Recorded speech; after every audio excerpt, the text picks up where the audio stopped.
নবীর বাপও জান্নাতি, নবীর মাও জান্নাতি, কিন্তু গোদর মুন্সি বেরিয়েছে নবীর বাপ মা জাহান্নামী।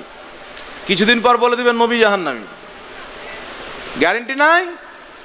ইশারা করে দিয়েছে। বাংলাদেশের মৌলবি বলছে নবী নিজে ফেল ফেল করে তাকিয়ে থাকবে, আমার নেকির পাল্লা ভারী হচ্ছে না গুনাহ। বুঝতে পারবেন না যে আমার স্ত্রী আছে। এক ইন্দাল মিজান, যখন মানুষের পাপ এবং নেকি ওজন হবে, ওই সময়তে আমিও ফেল ফেল করে চেয়ে থাকবো আমার পাপের পাল্লা ভারী হয় না নেকির পাল্লা ভারী হয়, আমার পাপের পাল্লা ভারী হয় না নেকির পাল্লা ভারী হয়, আমার পাপের পাল্লা ভারী হয় না নেকির পাল্লা ভারী হয়। আমি এই দুশ্চিন্তায় থাকবো ওই সময়তে যে তুমি আমার এইরকম চেয়ারলাই আর গাঁজা মেরে বসে, গুনহার পাল্লা ভারী হচ্ছে। মানে এটাই কনফার্ম নাই যে নবী জান্নাতি না জাহান্নামী, উনি তো টেনশনে থাকবে, তো আমাদের কি হেফাজত করবে? কিন্তু আহলে সুন্নাত ওয়াল জামাতের আকীদা যেটা বুখারীতে রয়েছে, মুসলিমে রয়েছে, ইবনে মাজাতে রয়েছে, রাসূল কাউনাইন সাল্লাল্লাহু আলাইহি সাল্লাম শুধু জান্নাতি নয়, আল্লাহ জান্নাতের মালিকানা তিনাকে দান করেছেন। কিয়ামতের ময়দানে যাকে ইচ্ছা আমার নবী জান্নাতে নিয়ে যাবে, বলেন সুবহানাল্লাহ। ইবনে মাজাহ শরীফের মধ্যে সহিহ হাদিস, নাসিরউদ্দিন আলবানী হাদিসটিকে সহিহ বলেছেন। রাসূল পাক বলছেন শাফাআতি লি আহলিল কাবাইরি মিন উম্মতি, আমার শাফাত আমার উম্মতের বড় বড় পাপীদের জন্য। আমার উম্মতের মধ্যে বড় বড় পাপী আছেন, আমি তাদেরও শাফাত করে তাদেরকে জান্নাতে নিয়ে যাব। একটু জোরে বলতে হবে সুবহানাল্লাহ। আর একটু জোরে হবে না সুবহানাল্লাহ? এখন কিছু লোক বলছে খ্রিস্টানেরা নিজের নবী ঈসার জন্মদিন পালন করে, আর তোমরা তোমাদের নবীর জন্মদিন পালন করো। আর হাদিস শরীফের মধ্যে আছে মান তাশাব্বাহা বিকওমিন ফাহুয়া মিনহুম, যে যেই ধর্মের নকল করবে তারা তাদেরই মধ্যে গণ্য হবে। তো খ্রিস্টানরা তাদের নবীর জন্মদিন পালন করে, তোমরা তোমাদের নবীর জন্মদিন পালন করো, তোমরা খ্রিস্টান। বলে কি বল না হযরত? এই বলে টানা দেয়। আমি তাকে বলবো, বেটা তুমি যদি লামাযহাবি থাকো, তোমার বাপ ইবনে তাহমিয়া বলছে মিলাদুন নবী পালন করা যায়, তাহলে তোমার বাপ খ্রিস্টান। কথা বুঝে এসছে? যদি কোনো দেওবন্দি বলে, দেওবন্দীদের সবচাইতে বড় গুরু কাসিম নানতাওয়ী, দেওবন্দ মাদ্রাসার প্রতিষ্ঠাতা কাসিম নানতাওয়ীর পীর হাজী ইমদাদুল্লাহ মুহাজিরে মাক্কি নিজের কিতাব ফায়সলা হাফ মাসআলার 21 পৃষ্ঠার মধ্যে 111 পৃষ্ঠার মধ্যে বলতেছেন আমি নিজেই মিলাদুন নবী পালন করি, তাহলে তোমার বাপ খ্রিস্টান। কথা বুঝে এসছে গেছেনি বাবা? তো মিলাদুন নবী পালন করা যদি খ্রিস্টানের সাথে তুলনা দেয়, প্রত্যেক লামাযহাবী খ্রিস্টান প্রমাণিত হবে, দেওবন্দি খ্রিস্টান প্রমাণিত হবে। কিন্তু এটা খ্রিস্টানদের কালচার নয়। খ্রিস্টানরা ঈসা নবীর জন্মদিন খ্রিস্টানের মতো পালন করে, মুসলমানেরা মুসলমানের মতো পালন করে। আর যদি তুমি সবকে ফিটিং করো, তাহলে খ্রিস্টান মুখ দিয়ে খায়, ওয়াহাবি তুমি আর কিছু দিয়ে খাও না। কি বলেন? খ্রিস্টান মুখে কথা বলে, তুমি পাছা দিক দিয়ে কথা বলো। খ্রিস্টান চলে পা নিচে করে মাথা উপরে করে, তুমি মাথা নিচে করে পা উপরে করে চলো না। কি বলেন? যুক্তি দিলে সব জায়গাতে ফিটিং করতে হবে। আচ্ছা বলেন তো বাবা, খ্রিস্টান আল্লাহু আকবারের স্লোগান দেয়, জোরে বলতে হবে। খ্রিস্টান আল্লাহু আকবারের স্লোগান দেয়, লা ইলাহা ইল্লাল্লাহ মুহাম্মদ রাসূলুল্লাহর পতাকা নেয়, তারা তো নবীকে নবী মানে না। সরকার কি আমাদ বলে, নবী কি আমাদ বলে। তো আমাদের তাদের মধ্যে আসমান জমিন তফাৎ। আমাদের মিছিলে আল্লাহ আল্লাহ রসুলের স্লোগান চলে, আর তাদের জন্ম দিবসে কেক কাটা পাও কাটা চলে। তাহলে দুটার মধ্যে তফাৎ আছে না নাই বাবা? আর একটা হাদিস আপনাকে শুনিয়ে দিচ্ছি, শুনেন। আমার আপনার নবী সাল্লাল্লাহু আলাইহি ওয়াসাল্লাম হিজরত করে মদিনা গেলেন। মক্কা থেকে মদিনাতে গিয়ে দেখছেন ইহুদিরা রোজা রেখেছে আশুরার, মুহররমের 10 তারিখে রোজা রেখেছেন। নবী জিজ্ঞাসা করলেন ইহুদিরা 10 তারিখে কেন রোজা রেখেছে মুহররমের? তা খবর পাওয়া গেল, ইহুদিরা বলল এই 10ই মুহররমে আমাদের নবী ঈসাকে আল্লাহ তাবারাক ওয়া তাআলা নাজাত দান করেছেন, তাই আমরা তার আনন্দতে খুশিতে রোজা রাখি। তো আমার নবী কি বললেন? মুসা নবীকে আল্লাহ নাজাত দান করেছেন, তাই যদি ইহুদি রোজা রাখে, মুসা নবীকে তো আমরা মাননেওয়ালা, আজ থেকে আমরাও রোজা রাখবো। আর আমার নবী বলেন আগামী বছর যদি আমি বাঁচি 2টা রোজা রাখবো। ইহুদিরা 1টা রাখে, আমরা 2টি রোজা রাখবো। কই নবী তো বললেন না ইহুদি রোজা রাখছে আমরাও রাখবো, তো তাদের মধ্যেই তো হয়ে যাব। কথা বুঝে এসছে কি আসেনি বাবা? আমার নবী তো বললেন না ইহুদিরা 10 মুহররমে রোজা রাখে, মুসলমান রোজা রাখে কি রাখে না? লামাযহাবি আহলে হাদিসরাও রোজা রাখে।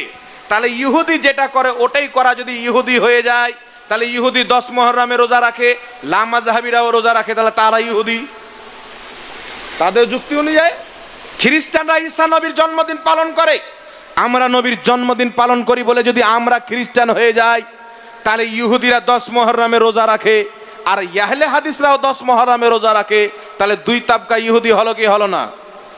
তাদের যুক্তিতে তারা ইহুদি প্রমাণিত হবে কি হবে না? জোরে বলতে হবে।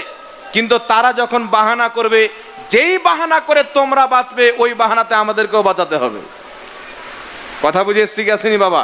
তার কারণে তাদের জন্মদিবস পালন করা আমাদের জন্মদিবস পালন করার মধ্যে আসমান জমিন তফাত রয়েছেন। তারা কেক কাটিয়ে, তালি বাজিয়ে, গান বাজনা করে, মহিলা বেপর্দা করে তারা পালন করে। আমরা আহলে সুন্নাত ওয়াল জামাত নবীর নাত পড়ে পালন করি, দুরুদ পড়ে পালন করি, সালাত ও সালাম পাঠ করে পালন করি, কোরআন পাকের তেলাওয়াত করে পাঠ করি। তাদের পালন করা আমাদের পালন করা আসমান জমিন তফাত। জোরে বলতে হবে সুবহানাল্লাহ। কথা বুঝে এসছে বাবা? এখন প্রশ্ন হলো, মিলাদুন্নবী পালন করলে পাবো কি? নবীর জন্মদিনে খুশি হব তো পাবো কি? পাওয়ারও তো কিছু লাগবে না, কি বলেন? আচ্ছা, কি পাবেন? আমি আপনাকে একটা হাদিস শুনিয়ে দিই। বুখারী শরীফের মধ্যে হাদিস, বুখারী শরীফের মধ্যে হাদিস, হযরতে আব্বাস রাদিয়াল্লাহু তাআলা আনহু নবীর আপন চাচা স্বপ্নে দেখছে আবু লাহাবকে। আবু লাহাব নবীর চাচা, আব্বাস নবীর চাচা। হযরতে আব্বাস মুসলমান সাহাবী, আবু লাহাব কাট্টার কাফির। বুঝতে পেরেছেন কি পারেননি বাবা? তো আবু লাহাবকে স্বপ্নতে দেখে হযরতে আব্বাস বলছেন, ভাই সারা জীবন তো নবীর গাদ্দারি করে গেলি, এখন তোর খবর কি? তো আবু লাহাব বলছে, ভাই বলিস না, যখন থেকে মরেছি জাহান্নামের আযাবে মুবতলা আছি, কিন্তু প্রত্যেক সোমবারে আমি নবীর জন্মের দিনের খুশি সুসংবাদ আমার বাঁধি সোয়াইবা যখন আমাকে দিল, আমি এই শাহাদতের আঙুলের ইশারা করে তাকে আজাদ করেছিলাম আমার ভাতিজার জন্মদিবসের খুশিতে। তাই প্রত্যেক সোমবারে আমি যখন এই আঙুলটাকে চুষি, আল্লাহ আমার আযাবে কমতি করে দেয়। বলেন সুবহানাল্লাহ। আল্লাহ আমার আযাবে কমতি করে দেয়। আবু লাহাব নবী দিবস পালন করেছিল। আবু লাহাব নবীর জন্মের দিনে খুশি হয়ে বাঁধি আজাদ করেছিল। কথা বুঝছেন? তাই প্রত্যেক সোমবার তার আযাবে কমতি হয়। আবু লাহাব নবী মনে করে নয়, ভাতিজা মনে করে খুশি হয়েছিল। ভাতিজা মনে করে খুশি হয়ে যদি বাঁধি আজাদ করে, প্রত্যেক সোমবারে আযাবে কমতি হয়ে যায়। আমরা নবী মুস্তাফাকে নবী মনে করে তার জন্মের দিনে যখন খুশি হব, জাহান্নামের আগুন আমাদের প্রতি আল্লাহ হারাম করে দিবে। জোরে বল সুবহানাল্লাহ। এখন এই হাদিস যখন আমরা পাঠ করি, কিছু ওয়াহাবি মৌলবি বলে এটা তো লাহাবিদের কাজ। আবু লাহাব খুশি হয়েছে, নবীর জন্মের দিনে খুশি হওয়া আবু লাহাবদের তরিকা, তো তোমরা লাহাবি। যুক্তি দেখেন। তাহলে ইমাম বুখারী হাদিসটাকে লিখেছেন, ইমাম বুখারী কি লাহাবি হবে?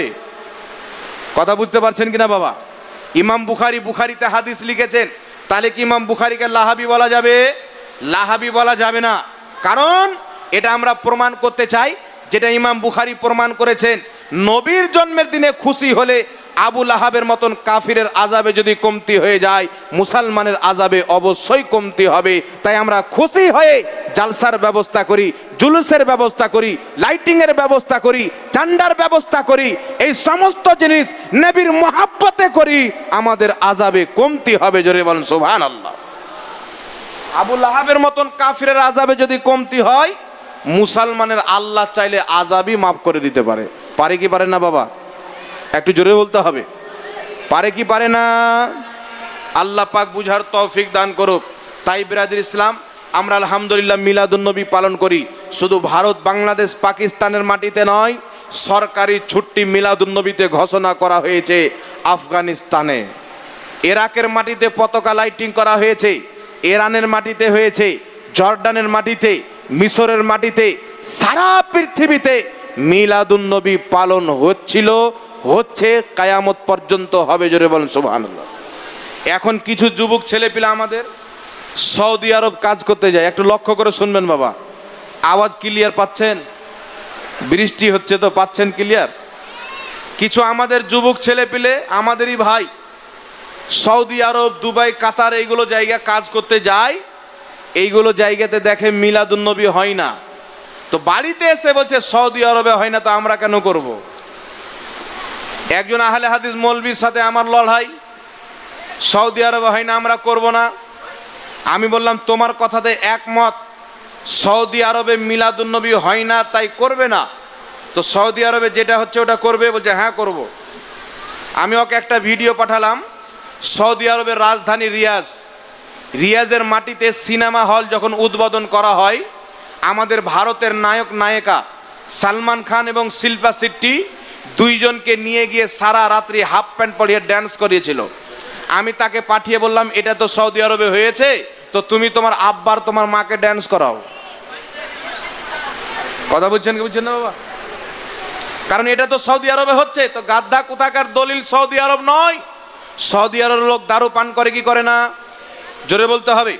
আমার কাছে ভিডিও আছে, সৌদি আরবের সরকার প্রকাশ্যে দারু বিক্রি করার পারমিশন দিয়েছেন। রিয়াজে দারুর ভাট্টি রয়েছেন, মক্কা থেকে 13 কিলোমিটার দূরে দারুর ভাট্টি রয়েছেন। সৌদি আরবে দারু পান করা হয়, সৌদি আরবেও গুনহার কাজ করা হয়। তাই তুমি সৌদি আরবকে যদি ফলো করো তাহলে দারু পান করো।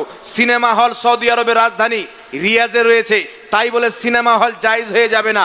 দ্বিতীয় কথা হলো, সৌদি আরবে মিলাদুন্নবী বন্ধ হওয়ার বয়স হলো 75 বছর, আর সৌদি আরবে মিলাদুন্নবী হয়েছে 1000 বছর থেকে। জোরে বলেন সুবহানাল্লাহ। কত বছর থেকে? ইমাম ওয়ালিউল্লাহ মুহাদ্দিস দেহলভী রাহমাতুল্লাহ আলাইহি ফিউজুল হারমাইন কিতাবের মধ্যে লিখতেছেন, মক্কা মদিনাতে যুগ যুগ থেকে মিলাদুন্নবী পালিত হচ্ছে।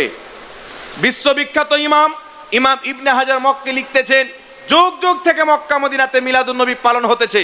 950 বছর পূর্বের ইমাম ইবনুল জাওজি রাহমাতুল্লাহ আলাইহি নিজের কিতাব বায়ান মাউলিদিন নবীর মধ্যে লিখতেছেন, যুগ যুগ থেকে মক্কা মদিনাতে মিলাদুন্নবী পালিত হতেছে। তাহলে কি বোঝা গেল? হাজারো বছর থেকে সৌদি আরবে মিলাদুন্নবী পালন হয়েছে। শাহ ওয়ালিউল্লাহ মুহাদ্দিস দেহলভী সহ একাধিক মুহাদ্দিস নিজের কিতাবের মধ্যে লিখেছেন, 12ই রবিউল আউয়ালে মুহাদ্দিস মুদাক্কিক ইমাম মুহাদ্দিসগণ হাতে চারাক এবং চারাক দান নিয়ে, বড় বড় পতাকা নিয়ে মক্কার গলি গলি মিছিল নিয়ে ঘুরে মা আমেনার ওই ঘরে, যেই ঘরে নবী জন্মগ্রহণ করেছেন, সেই ঘরের পাশে দাঁড়িয়ে সালাত ও সালাম পাঠ করে, বক্তব্য রেখে, দোয়া খায়ের করে, মানুষের আহারের ব্যবস্থা করে প্রত্যেক বছর তারা মিলাদুন্নবী পালন করেছে। জোরে বলতে হবে সুবহানাল্লাহ। তো হাজারো বছর সৌদি আরবে মিলাদুন্নবী পালন হয়েছে, আর 75 বছর থেকে বন্ধ হয়েছে। তো সৌদি আরবে ইসলাম 75 বছর থেকে এসেছে না আগেও ছিল? তফাৎ